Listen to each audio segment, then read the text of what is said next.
Hola, ¿qué tal? Nos presentamos. Mi nombre es Daniel Peña y en esta ocasión te voy a acompañar con la lectura de un libro cuyo título original en francés es La Loi, la ley. Un libro del año 1850 escrito por Frédéric Bastiat, escrito en Moucron 2 años después de la Tercera Revolución Francesa de 1848 y unos meses antes de morir de tuberculosis el autor a tan solo 49 años de edad. La ley. Un libro de lectura casi obligatoria si uno quiere entender un poco de la historia y sus efectos en la actualidad. Con ustedes, La Loi de Frédéric Bastiat. La ley. La ley pervertida. La ley. Y con ella todas las fuerzas colectivas de la nación. La ley, digo, no solo desviada de su fin, sino aplicada a perseguir un fin directamente contrario al que le es propio. La ley convertida en instrumento de todas las codicias en lugar de ser su freno. La ley que perpetra por sí misma la iniquidad que tenía por misión castigar. Si realmente es así, se trata sin duda de un hecho grave sobre el cual se me permitirá que llame la atención de mis conciudadanos. Hemos recibido de Dios el don que los encierra a todos. La vida física, intelectual, moral, pero la vida no se sostiene por sí misma. Quien nos la dio, nos dejó el cuidado de mantenerla, desarrollarla y perfeccionarla. Para ello, nos ha dotado de un conjunto de facultades maravillosas. Nos ha sumergido en un medio de elementos diversos. Mediante la aplicación de nuestras facultades a estos elementos, se realiza el fenómeno de la asimilación, de la apropiación, por el que la vida recorre el círculo que le ha sido asignado. Existencia, facultades, asimilación, en otros términos, personalidad, libertad, propiedad. Tal es el nombre. De estas tres cosas puede decirse, al margen de toda sutileza demagógica, que son anteriores y superiores a toda legislación humana, la personalidad, la libertad y la propiedad no existen porque los hombres hayan proclamado las leyes, sino que, por el contrario, los hombres promulgan leyes porque la personalidad, la libertad y la propiedad existen. ¿Qué es, pues, la ley? Como he dicho en otra parte, la ley es una organización colectiva del derecho individual de legítima defensa. Cada uno de nosotros recibe ciertamente de la naturaleza el derecho a defender su personalidad, su libertad y su propiedad, puesto que estos son los tres elementos que constituyen y conservan la vida, elementos que se complementan entre sí y que no pueden comprenderse aisladamente. Pues, ¿qué son nuestras facultades sino una prolongación de nuestra personalidad? ¿Y qué es la propiedad sino una prolongación de nuestras facultades? Si cada hombre tiene derecho a defender, incluso por la fuerza, su persona, su libertad y su propiedad, varios hombres tienen derecho a ponerse de acuerdo, a entenderse, a organizar una fuerza común para atender eficazmente esta defensa. El derecho colectivo tiene, pues, en principio, su razón de ser, su legitimidad, en el derecho individual y la fuerza común que no puede tener racionalmente otro fin, otra misión, que las fuerzas aisladas a las que sustituye. Así como la fuerza de un individuo no puede atentar legítimamente contra la persona, la libertad y la propiedad de otro individuo, así también la fuerza común, no puede aplicarse legítimamente a destruir la persona, la libertad y la propiedad de los individuos o las clases. Esta perversión de la fuerza, tanto en un caso como en otro, estaría en contradicción con nuestras premisas. ¿Quién osará decir que la fuerza se nos ha dado no para defender nuestros derechos, sino para aniquilar los derechos iguales de nuestros hermanos? Y si esto no puede decirse de cada fuerza individual que actúa aisladamente, ¿cómo podría afirmarse que la fuerza colectiva, que no es sino la unión organizada de las fuerzas aisladas? Así pues, si hay algo evidente en esto, la ley es la organización del derecho natural de legítima defensa.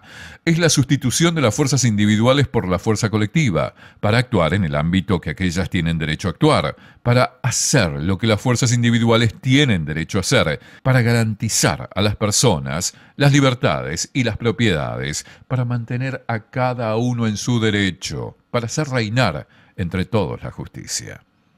Si existiera un pueblo constituido sobre esta base, Creo que en él prevalecería el orden tanto en los hechos como en las ideas. Creo que este pueblo tendría el gobierno más simple, más económico, menos pesado, menos sentido, menos responsable, el más justo y por consiguiente el más sólido que pueda imaginarse, sea cual fuere su forma política. Porque bajo un tal régimen, cada uno comprendería que tiene toda la plenitud, así como toda la responsabilidad de su propia existencia. Dado que la persona sería respetada, que el trabajo sería libre y los frutos del trabajo estarían garantizados contra todo atentado injusto, nada habría que arreglar con el Estado. En caso de ser felices, en modo alguno tendríamos que agradecerle nuestra suerte, pero en caso de que fuéramos desgraciados, tampoco tendríamos que echarle la culpa de nuestras desgracias, del mismo modo que los campesinos no le hacen responsable del granizo o de las heladas. Solo le conoceríamos por la inestimable ventaja de la seguridad.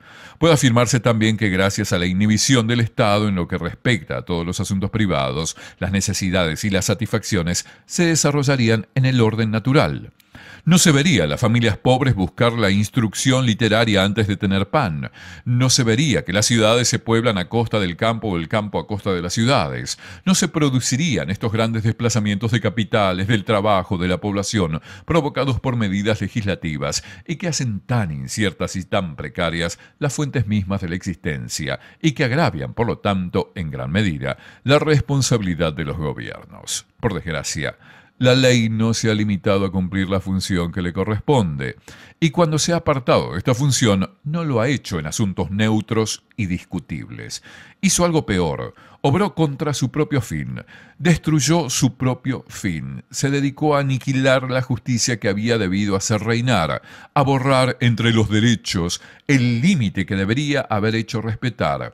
Puso la fuerza colectiva al servicio de quienes quieren explotar sin riesgo y sin escrúpulos la persona, la libertad y la propiedad ajenas.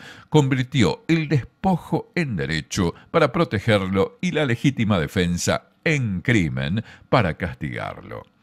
¿Cómo se ha perpetrado esta perversión de la ley? ¿Cuáles han sido sus consecuencias? La ley se ha pervertido bajo la influencia de dos causas muy distintas: el egoísmo obtuso y la falsa filantropía. Hablemos de la primera. Conservarse, desarrollarse, es la aspiración común de todos los hombres, de tal forma que, si cada uno gozara de la libre disposición de sus productos, el proceso social sería incesante, ininterrumpido e infalible. Pero hay otra disposición que también les es común: vivir y desarrollarse cuando pueden, a costa unos de otros. No es una imputación aventurada, lanzada por un espíritu malhumorado y pesimista. La historia nos ofrece abundantes pruebas en guerras incesantes, las migraciones de los pueblos, las opresiones sacerdotales, la universalidad de la esclavitud, los fraudes industriales y los monopolios de los que los anales están llenos. Esta funesta disposición brota de la constitución misma del hombre, de ese sentimiento primitivo, universal, invencible que le impele hacia el bienestar y hace que evite el dolor. El hombre no puede vivir y disfrutar sino por una asimilación, una apropiación continua, es decir, por una continua aplicación de sus facultades sobre las cosas o por el trabajo. De ahí la propiedad. Pero, de hecho, puede vivir y disfrutar asimilando, apropiándose del producto de las facultades de sus semejantes. Ahí la expoliación. Ahora bien, como el trabajo es por sí mismo una carga y el hombre tiene naturalmente a evitar el dolor, se sigue, como lo demuestra la historia, que allí donde la expoliación es menos onerosa que el trabajo, prevalece la expoliación y prevalece sin que ni la religión ni la moral puedan hacer nada, en este caso para impedirlo. ¿Cuándo se detiene la expoliación? Cuando resulta más peligrosa que el trabajo. Es evidente que la ley debería tener como objetivo oponer el poderoso obstáculo de la fuerza colectiva a esta funesta tendencia, que debería tomar partido a favor de la propiedad contra la expoliación. Pero lo normal es que la ley sea obra de un hombre o de una clase de hombres. Y como la ley no existe sin sanción, sin el apoyo de una fuerza preponderante, es lógico que, en definitiva, ponga esta fuerza en mano de los legisladores. Este fenómeno inevitable, combinado con la funesta tendencia que hemos descubierto en el corazón del hombre, explica la perversión casi universal de la ley. Se comprende que, en lugar de ser un freno a la injusticia, se convierta a menudo en el instrumento más invencible de la injusticia. se comprende que, según el poder del legislador destruya, en beneficio propio y en grados diversos en el de los demás hombres, la personalidad por la esclavitud, la libertad por la opresión y la propiedad por la expoliación. Está en la naturaleza de los hombres reaccionar contra la iniquidad de que son víctimas. Así pues, cuando la expoliación está organizada por la ley, en beneficio de las clases que la hacen, todas las clases expoliadas tienden, por vías pacíficas o por vías revolucionarias, a participar de algún modo en la confección de las leyes.